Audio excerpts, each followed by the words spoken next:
Hop, du coup, interview Jacques Bélanger, donc cinquième session. Donc j'ai vérifié entre-temps, donc tu avais raison, il y avait bien Heavy Metal Maniac sur New Testament. Alors je sais pas comment je me suis débrouillé pour sortir cette info, mais je me suis trompé.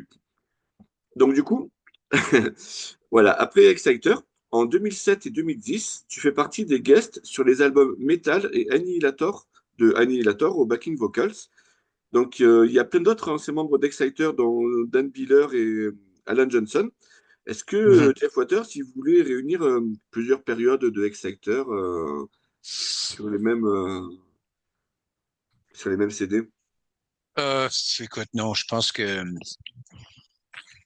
Jeff Waters voulait tout simplement avoir des personnes qui pouvaient faire du backup vocals puis qui pouvaient peut-être avoir un certain nom dans l'industrie. Euh, D'ailleurs, à l'époque, c'est l'époque où il avait cherché justement, il y a comme toute une espèce de bisbille, hein. Quand on a fait sortir New Testament, Jeff Waters a appelé Dan Beeler et Alan Johnson pour leur dire, John va faire de l'argent sur votre dos, vous devriez le poursuivre. Et là, Waters avait déjà un avocat pour son propre business. Et puis finalement, John, pas longtemps après, a reçu une lettre d'avocat disant, whatever, tu nous dois des royautés, des ci, des ça. Puis là, John était outré. D'abord, il n'y a pas de royautés qui ont été collectées pour ça. La façon dont on fonctionnait avec Osmose, c'est qu'il nous donnait un petit budget d'enregistrement, un budget de fonctionnement, puis tout ça. Puis, je veux dire, après ça, on commençait à toucher des royautés seulement une fois que qui nous avait été refilé pour le fonctionnement, l'enregistrement, avait été récupéré. Donc, je sais pas comment est-ce qu'ils ont fait avec Blood of Tyrants et Dark Command, mais ils ont pas fait un sou avec New Testament et justement, je, John n'a pas pu toucher de redevance, de royauté ou de quoi que ce soit. Je veux dire, il n'a pas fait un sou avec ça. Donc, ça a foutu la merde un peu. Et puis, c'était à l'époque justement où Jeff Waters magouillait justement dans ce genre de truc-là. Donc, pour lui, il a essayé justement de convaincre John de revenir avec les membres originaux. Donc, je veux dire, lui, il était derrière toutes sortes de projets qui visaient justement à rassembler le line-up original. Donc, moi, comme ne faisant pas partie du line-up original, moi, je faisais pas partie de ces combines-là non plus. Donc, quand il m'a demandé de venir faire du backup vocals là-dessus, ben, d'abord, la première fois, c'était juste pour faire des voix de groupe. Donc, si mon nom est pas sur la pochette, je veux dire, on ne sait pas que je fais des bouts de piste de vocal là-dessus. Sur la deuxième occasion, c'était dans la chanson Romeo's Delight de la reprise de Van Halen. Et là, il y avait des aigus qui voulaient faire justement pour imiter les aigus reproduits à l'époque par David Lee Roth. Et il ne connaissait que moi. Il voulait pas dépenser des mille et des cents là, pour faire ça. Donc, il m'a demandé justement de venir le faire à son studio. Et puis, sachant très bien que je lui chargerais rien, puis que le job pourrait être vite fait sans trop de frais. Donc, c'était pour son intérêt personnel beaucoup plus que pour des motifs ultérieurs. Ainsi. Donc, l'intention de Jeff Waters à l'époque, c'était tout simplement d'essayer de profiter des ressources qu'il avait à sa disposition pour arriver à ses fins. C'est tout. C'est D'accord. pas quelqu'un qui est généreux, hein, Jeff Waters. Donc, D'accord, mais alors, dans ce cas, du coup, pourquoi tu as accepté de participer s'il y avait un petit peu toutes ces magouilles moi, j'étais pas c'était... au courant. J'étais pas au courant. D'accord, ok, tu Je l'as l'ai pris. su par après. Ok, d'accord, ok, simplement. Et justement, voilà, tu mentionnes Romeo Delight. J'ai cru dire que tu étais en chant lead dessus, mais j'ai pas eu l'impression de reconnaître ta voix dans un lead. D'être non, ben en fait, la chanson elle a été chantée de bout en bout par le chanteur dont je me souviens plus le nom Dev Paden. de l'époque. OK, ouais. Et puis, moi, j'apparais juste à la fin. Lorsque on entend les voix aiguës à la David Lee Roth, que lui, le chanteur principal, pour des raisons que j'ignore, estimait qu'il serait pas en mesure de les faire, euh, ben, Jeff m'a demandé de le faire. Jeff connaissait, je veux dire, mon apport et ce que j'avais produit justement avec Annihilator. D'ailleurs, ça me fait penser que la première tournée qu'il devait faire justement avec ce chanteur-là en Europe, euh, le bonhomme vivait, je pense, à Vancouver, donc il est à l'autre bout du Canada. Puis tu sais que le Canada, c'est un grand pays, là, c'est une grande surface. Et puis, il devait partir en tournée très bientôt. Et ça faisait un bout de temps que Jeff essayait de contacter ce chanteur-là et puis qu'il n'y arrivait pas. Fait que il a réussi, Jeff a réussi à avoir mes coordonnées au travail. Puis il m'a demandé, il dit, écoute, si ce bonhomme-là se présente pas, est-ce que tu serais prêt à prendre sa place pendant notre prochaine tournée? Ben, j'ai dit, écoute, oui, pas de problème. Donc, lui, il vivait pas loin de l'endroit où je travaillais à l'époque. J'étais en informatique à cette époque-là. Et puis, il m'a mis des CD, justement, avec une liste, un set list, euh, derrière un pot de fleurs sur le devant de sa maison, juste à l'extérieur. Il dit, viens chercher ça.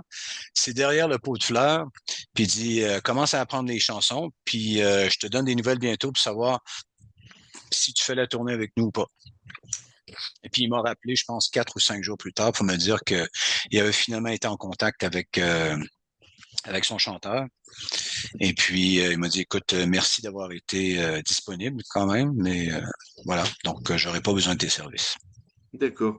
Ah ouais, donc quelque part, si on résume, il est quand même un petit peu culotté, le Jeff Waters, quoi.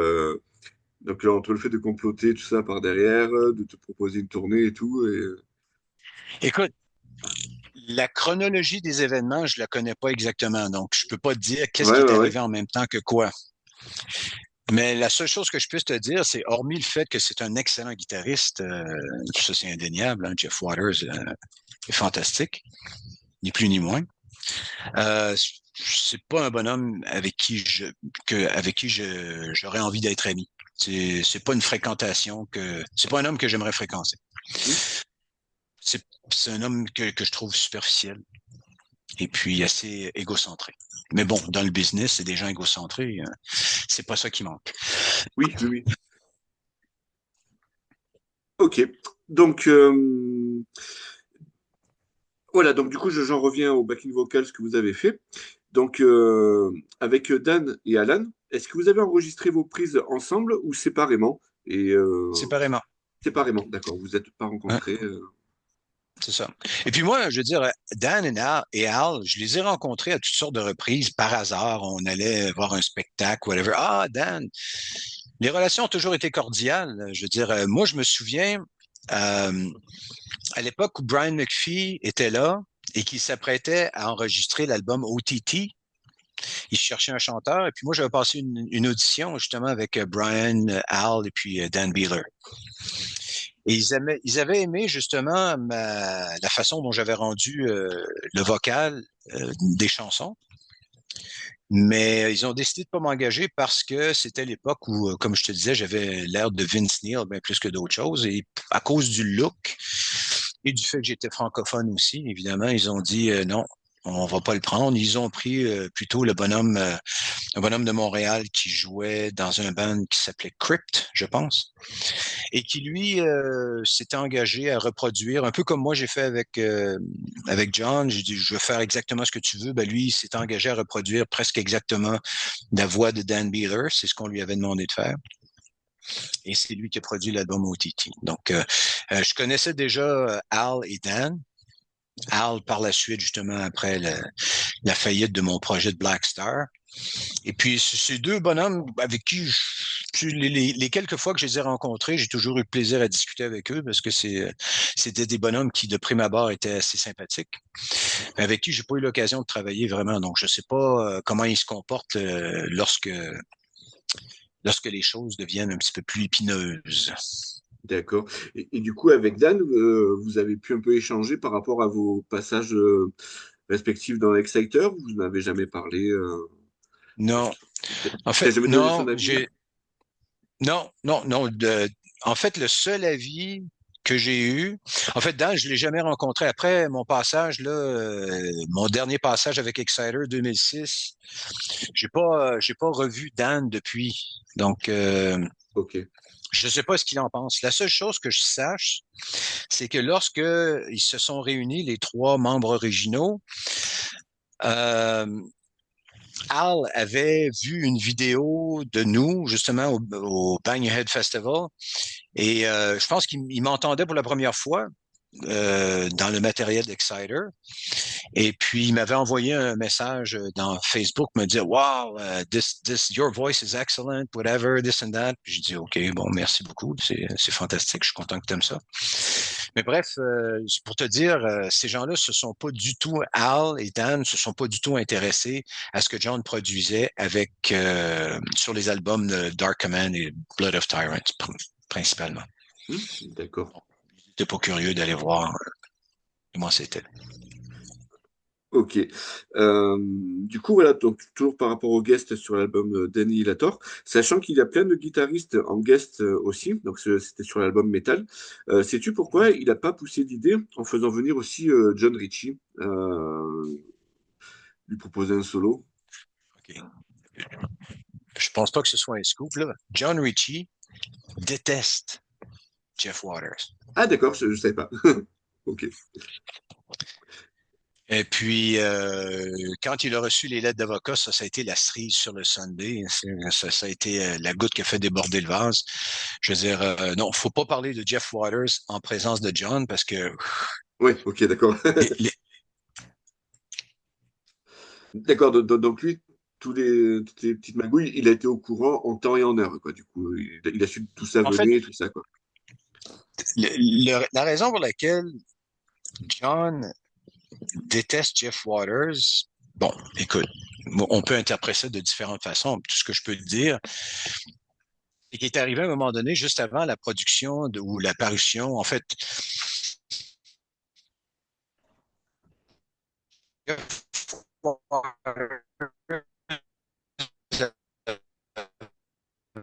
enregistré, reçu un contrat de Burner Records, et puis il savait pas quoi faire. Lui, il connaissait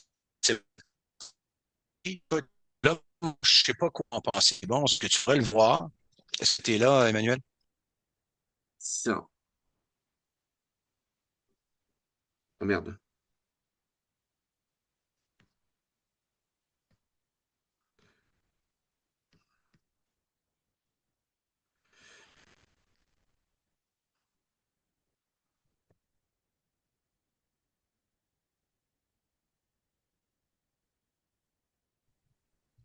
Voilà, je suis de retour. Je t'ai Ouais, perdu. je crois que ce coup-ci, le bug, il était de ton côté, non? Non, ben en fait, je sais pas, mais je sais que je te voyais, puis là, tu bougeais plus.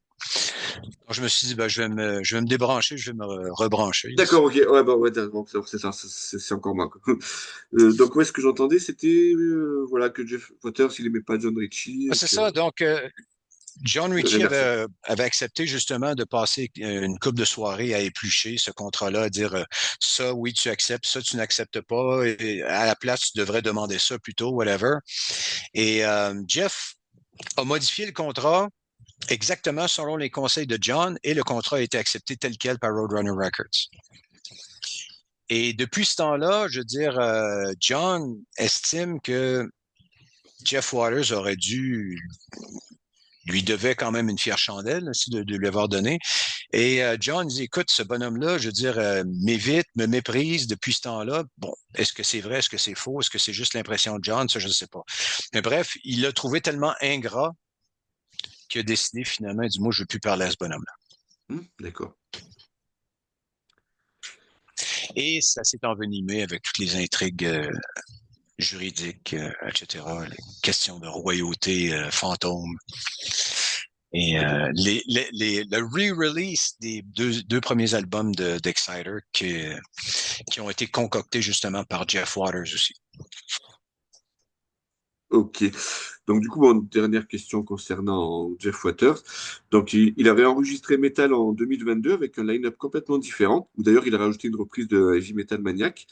Euh, Est-ce que tu comprends ce choix étrange de nouvelles sorties de cet album? De l'album au complet, tu veux dire, ou Et je crois bien, du oui, fait que Metal Maniac, moi, l'album au complet, je l'ai jamais écouté. d'accord. Ok. Donc, je suis pas au courant des enjeux qui auraient pu entourer la parution de cet album-là. Si tu me demandes pourquoi est-ce qu'il a changé, il a enregistré Heavy Metal Maniac, c'était pour lui faire un pseudo hommage à Exciter. Peut-être une reconnaissance envers John un peu sur le tard, mais c'était peine perdue. John allait Il pas est le radical. reconnaître comme tel. Donc, voilà. Ok.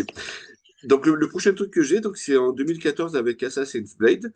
Mais du coup, entre, on va dire, entre ton départ d'Exciter en 2006 et 2014, est-ce que tu as eu d'autres groupes ou pas? Zéro, ok. Zéro. D'accord. J'ai pas chanté une seule note. Et quand Peter Svensson m'a appelé justement pour me demander si j'étais intéressé à enregistrer des pistes sur cet album. En fait, il s'agissait tout simplement d'enregistrer des pistes de vocales sur des chansons. Il n'était pas question de publier un album encore. Je lui ai demandé de m'envoyer la maquette. Moi, je connaissais déjà Peter parce qu'il avait lancé un site web pour Exciter. C'est un fan d'Exciter. En fait, c'est un grand connaisseur de musique heavy metal. C'est un excellent parolier lui-même qui fait partie de, je sais pas si tu suis un peu ce que Peter Svensson slash Wahlberg, Valberry, whatever, a fait, mais je veux dire, il fait encore partie d'un nombre incalculable de bands. Il est hyper prolifique et c'est un bonhomme qui fait de la grande qualité. Donc, quand j'ai entendu ces chansons-là, j'ai dit oui, bien sûr. Donc, je suis allé chez lui, en Suède. On a enregistré les pistes vocales de 5 ou 6 pièces. Et puis ensuite, il a essayé de magasiner ça pour vendre un EP en se disant ce serait cool. Et puis finalement, il y a Pure Steel Records qui lui ont dit, écoute, nous, on aime bien le travail que Jacques a accompli avec Exciter.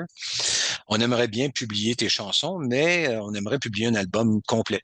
Donc, est-ce que tu peux nous fournir d'autres chansons? Et il y en avait d'autres qui étaient prêtes, qui étaient enregistrées, mais il n'y avait pas de vocal dessus. Donc, il les a envoyés justement à Manfred Lidecker, avec qui j'ai renoué pour enregistrer les pistes de vocal sur 4 ou 5 nouvelles chansons. Et là, on a pu les faire mixer chez Pure Steel Records. Un mix qui a été fait, en fait, qui est d'assez mauvaise qualité. Et puis, ça a été publié sous le nom de Agents of Mystification. D'accord. Alors, du coup, voilà, par rapport à ce groupe, donc voilà, donc il y a des deux albums, donc Agents of Mystification et Gather Darkness en 2016 et 2019. Du coup, la première question que j'avais, c'était par rapport au nom. Est-ce qu'il fait référence au livre de Sarah J. Maas du même nom?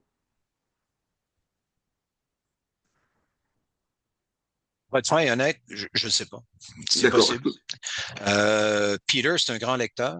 Ok. Il lit beaucoup de poésie, de romans épiques, de philosophie. En tout cas, c'est un bonhomme qui est cultivé, intelligent. C'est un bonhomme, je veux dire, prolifique. Il a zéro ego, mais il produit de la bonne qualité. Et il est fort possible qu'il ait déjà lu ce roman-là, mais il m'en a jamais parlé. Moi, il a toujours pensé que Assassin's Blade, c'était un bon nom. Je serais pas étonné qu'il l'ait trouvé avant même que le roman soit sorti. Mhm. Mais bref, je peux pas dire assurément si oui ou non ça vient de ce roman-là, mais je sais que il lui est arrivé, par exemple, Herostratos, qui est une chanson sur Agents of Mystification, qui vient du titre d'une nouvelle de Jean-Paul Sartre qui s'appelle, je me demande si ça s'appelle pas directement Hérostrat. C'est une nouvelle que j'ai lue d'ailleurs à l'époque où j'étudiais la philosophie. Et puis voilà, donc ça lui arrive des fois d'emprunter League of the Divine Wind sur le même album. C'est une traduction d'un roman, c'est le titre traduit d'un roman d'un romancier japonais. D'accord. Donc, c'est possible qu'il ait tiré ce titre-là de ce roman-là, mais je pourrais pas vous dire si oui ou non c'est effectivement le cas. Ok. Du coup, donc logistiquement, ça semble compliqué puisque tu es au Canada et donc les autres en Suède.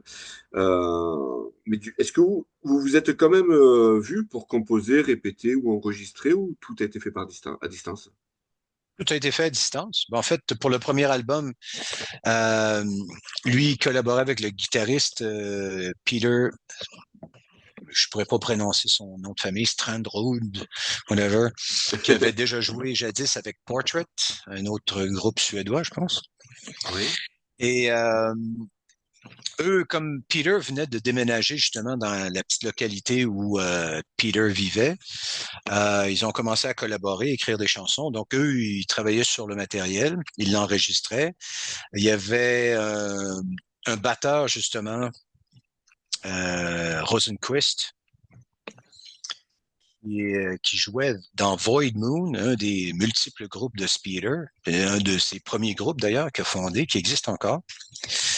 Et donc, ils enregistraient avec lui les pièces. Et puis, il y avait le chanteur, justement, de Void Moon, qui a une voix complètement différente de la mienne, mais qui a une super belle voix aussi, qui chantait les pistes, les guides, si on veut, pour que je puisse avoir une idée de la mélodie. Fait qu'on m'envoyait mélodie, paroles. Les chansons étaient déjà chantées par Magnus Hultmann, qui s'appelle. Et puis, j'écoutais ça, puis voilà, je reproduisais comme je pouvais. Et puis, je renvoyais le matériel par système de transmission FTP. Hmm. Ok. Donc du coup, musicalement, quand j'ai écouté les deux albums, j'ai pensé donc forcément à du Exciter, mais en plus lisse et en plus technique. Est-ce que tu partagerais cette opinion? Absolument. Hmm. C'est beaucoup plus soigné. C'est peut-être moins évident sur Gather Darkness. C'est plus soigné aussi, je pense, mais on s'est dit consciemment qu'on voulait peut-être être un petit peu plus élevé pour Gather Darkness comparativement Agents of Mystification, qui est beaucoup plus axé sur les mélodies. Puis ça, à mon avis, c'est tout à fait typique des musiciens suédois. Je pense que ce qui vient de la Suède a tendance très généralement à être très mélodieux, même quand c'est extrême, même quand c'est... je sais pas pourquoi, hein, mais j'ai l'impression qu'ils ont comme une espèce de talent naturel pour la mélodie. Même quand c'est super underground, il va toujours avoir une mélodie qui va capter ton esprit et puis qui va être accrocheuse. Et je pense que ça se reproduit aussi dans la façon de faire de... C'est un album qui d'abord était destiné à être un démo, bien plus que d'autres choses, qui est devenu par la force des choses un album. J'aurais aimé justement, je ne sais pas si tu as écouté la version originale ou le remix que Peter a mis sur les systèmes de streaming. J'ai écouté sur Cette YouTube. version, OK. Ça doit probablement être la dernière. Je sais pas si c'est la dernière version. En tout cas, la version remixée de Peter est beaucoup meilleure que celle elle a plus de punch que celle qui a été produite par Pure Steel Records. D'accord. C'est pour ça, du coup, que sur la chaîne officielle YouTube du groupe, vous avez publié le deuxième album, mais pas le premier. Parce que le premier, en fait, j'ai pu l'écouter, mais c'est quelqu'un d'autre qui l'avait publié. Le groupe lui-même, en fait, n'a publié que le deuxième album. Ouais, en fait, je sais pas à quoi ça tient. Je pense que le premier maintenant devrait être publié sur le truc YouTube, mais ça, je te dis ça sous toute réserve. Euh, on a refusé justement d'un commun accord avec Pure Steel Records de faire ajouter le premier album sur les chaînes de streaming parce qu'on se disait c'est du vol. On va peut-être avoir quelques milliers de chansons, d'écoutes, de hits si on veut, et puis ça ne nous donnera absolument rien. Et puis on se disait écoute, on aimerait plutôt que vendre des albums, des CD, des choses comme ça. Mais ça a été peine perdue. Je veux dire, l'album m'a pas vendu. Et puis, Peter a fini par faire un remix qu'il a décidé justement de mettre sur Spotify, sur Apple Play, puis sur YouTube aussi.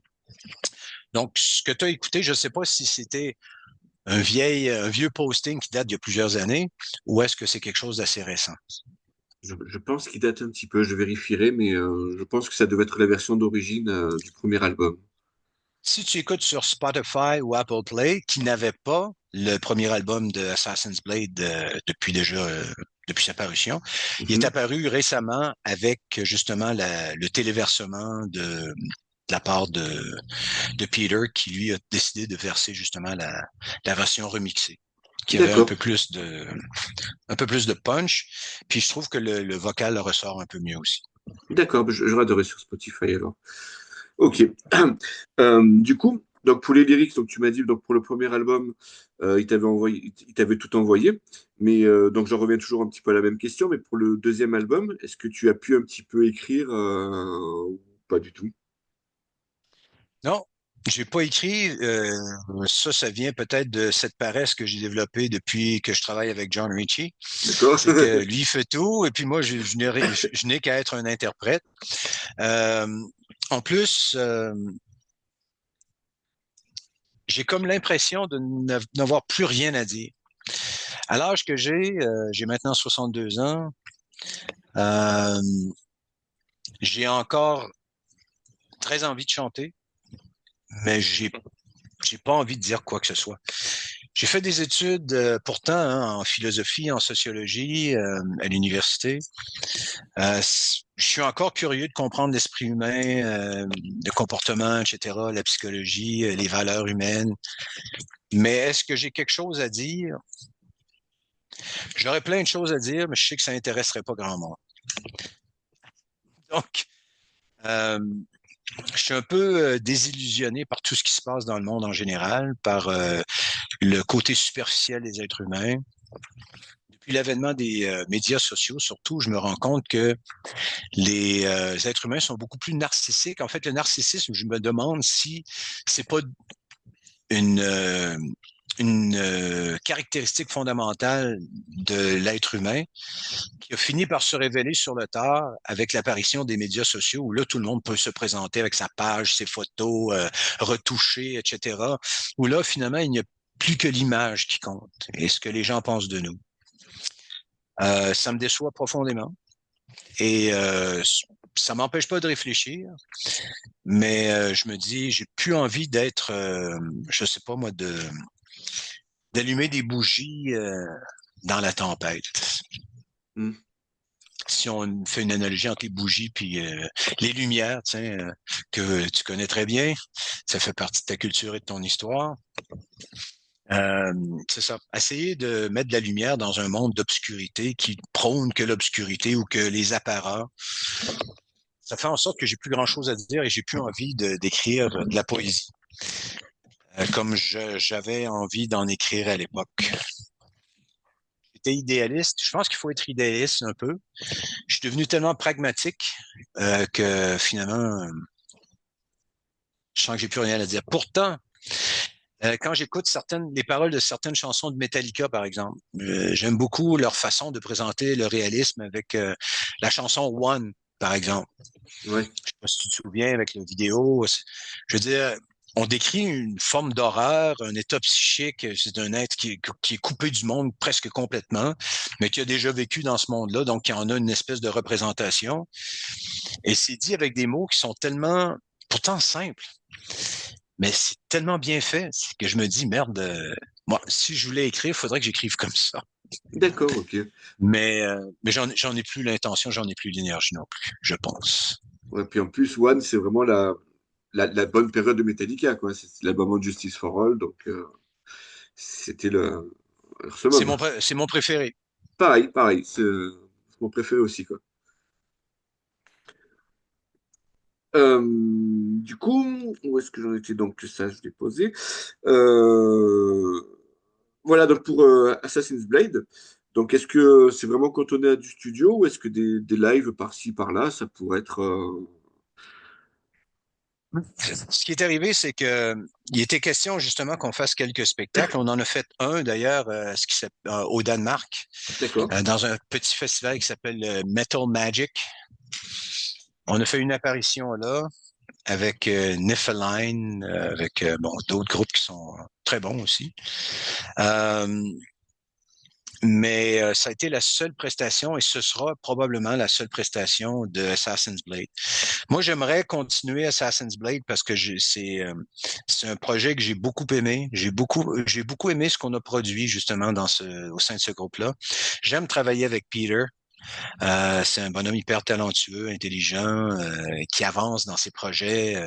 Tu sais, je veux dire, c'est pas quelqu'un qui branle dans le manche. Tu sais, je veux dire, comme on dit au Québec, je sais pas si vous avez cette expression-là, qui perd son temps en futilité, c'est whatever. Lui, faut que ça avance. La distance, en fait, la COVID d'abord a comme fait mourir Assassin's Blade de sa belle mort, d'une mort prématurée, j'estime. Puis par la suite, ben Peter, je veux dire, comme il aime que les choses progressent à un certain rythme, il s'est trouvé plein de musiciens avec qui il peut jouer, puis avec lesquels, tu sais, il a même réussi à convaincre Blaze Bayley de chanter sur une de ses chansons. Euh, Tim Owens a fait une chanson sur de ses albums. Donc c'est quelqu'un qui est bien branché, puis qui réussit à commander le respect de même les meilleurs musiciens de la planète, si on veut, ou du business. Donc, il y a beaucoup de projets en branle. Il m'a parlé souvent, il m'a demandé si j'étais prêt justement à enregistrer du vocal. Moi, j'ai pas d'équipement, j'ai pas de studio, donc je suis tributaire justement de Manfred Lidecker, qui lui me charge presque rien. Je veux dire, lui, il est à la retraite depuis un bout de temps, puis on est devenus des copains. Donc, mais il n'y a plus l'énergie qu'il avait avant, il n'y a plus la même disponibilité qu'il avait avant, Manfred. Donc, ça devient là maintenant, je veux dire, avec le projet de Power Rage qui va probablement l'occuper pendant un petit bout de temps encore. Je ne sais pas s'il va avoir encore l'énergie à consacrer justement à des chansons du matériel qui nous serait fourni par Peter. Moi, je le souhaite vivement parce que la voix est encore en forme. Et puis, j'aimerais pouvoir continuer à pratiquer, puis en fait, à travailler sur des projets de Peter. C'est ce que je souhaite, mais je ne sais pas exactement ce qui va se passer. Est-ce que ce sera dans le cadre de Assassin's Blade? J'en sais absolument rien. Est-ce que ce sera dans le cadre d'un autre projet? Peut-être. Hmm. Sait-on jamais.